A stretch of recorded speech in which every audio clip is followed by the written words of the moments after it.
प्रतिलेखन संख्या 2 शब्द 400 डिक्टेशन स्टार्ट होगी 5 सेकंड बाद। स्टार्ट।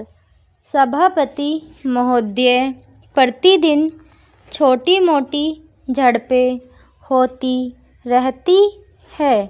हमारी फौजें बड़े उत्साह से उनके मुकाबले में खड़ी है। उनके हौसले बहुत ऊंचे हैं, लेकिन हमारी सरकार का भी यह कर्तव्य है कि उनके हौसले को कभी गिरने न दे। उन्हें हर तरह की सुविधा प्रदान की जाए जिससे उनका आत्मविश्वास बढ़े। मैं मंत्री महोदय से अनुरोध करूँगा कि सरकार अपनी नीतियों के प्रचार का काम ठीक प्रकार से अपनी फौजों से करे। उनको अच्छे हथियार दे। अनुसूचित जातियों और आदिवासी जातियों के आयुक्त ने जो अपना प्रतिवेदन प्रस्तुत किया है, उस प्रतिवेदन को देखने से यह प्रतीत होता है कि इसको तैयार करने में उन्होंने बहुत परिश्रम से कार्य किया है।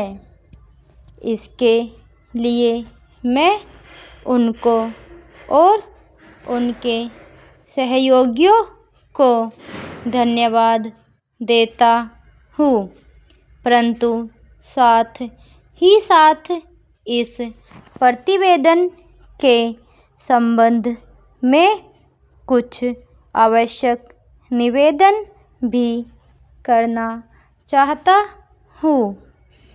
पहली बात तो यह है कि इस प्रतिवेदन को देखने से ऐसा प्रतीत होता है कि इन कार्यों के लिए जिस धन का उपयोग होता है वह 3 साधनों से उपलब्ध होता है: केंद्र सरकार द्वारा, राज्य सरकारों द्वारा और कुछ गैर सरकारी संस्थाओं द्वारा।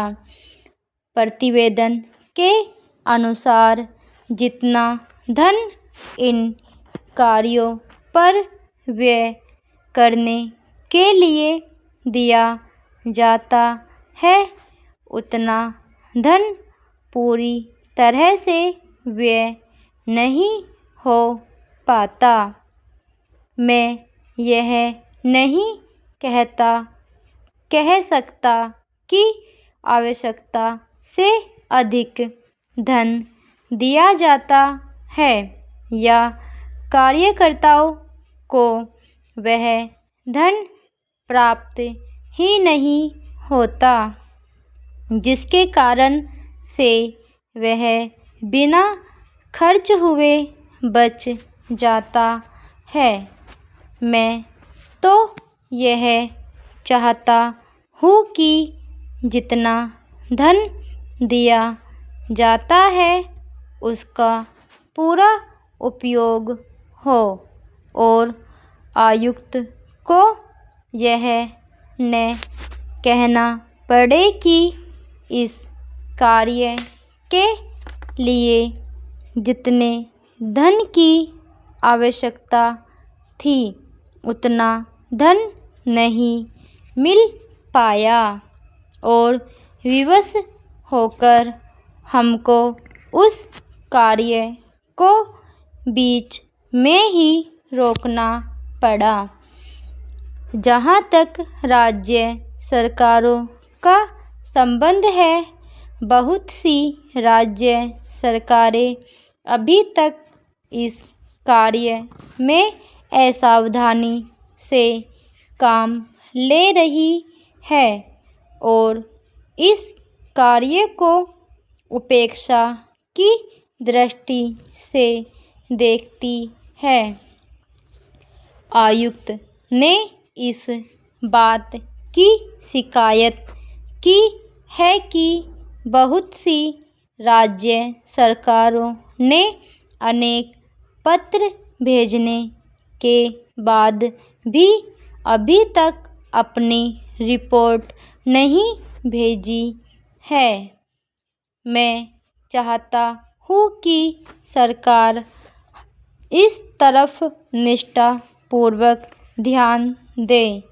राज्य सरकारों पर दबाव डाला जाए कि वे इस दायित्व के प्रति सचेत हो और आयुक्त को उनके कार्य में पूरा सहयोग प्रदान करें। Full stop.